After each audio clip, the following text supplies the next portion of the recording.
એક્સપાયરીને દિવસે માર્કેટમાં વેચવાલીનો માહોલ યથાવત 150 પોઈન્ટથી વધારેના ઘટાડા સાથે નિફ્ટીનું 23,550ના સ્તરની નીચે ક્લોઝિંગ.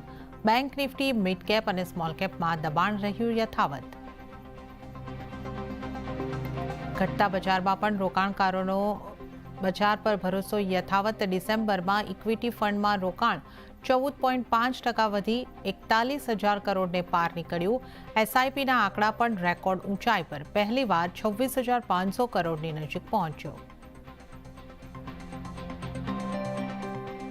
બજેટ પહેલા બજેટ બનાવનારી ટીમમાં મોટો બદલાવ. દીપમ સચિવ તુહિનકાંત પાંડેને બનાવ્યા રેવન્યુ સેક્રેટરી.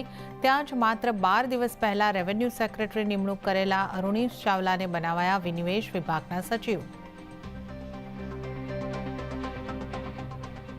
ઓડિશાના ભુવનેશ્વરમાં વડાપ્રધાન નરેન્દ્ર મોદીએ કર્યું પ્રવાસી ભારતીય દિવસ સંમેલનનું ઉદ્ઘાટન. પ્રવાસી ભારતીય એક્સપ્રેસને પણ દેખાડી લીલી ઝંડી. સ્પેસ ડોકિંગ પ્રયોગ બીજી વખત મોકૂફ. 2 અવકાશ ઉપગ્રહો વચ્ચેના મોટા ગેપના કારણે મિશન બીજી વાર સ્થગિત.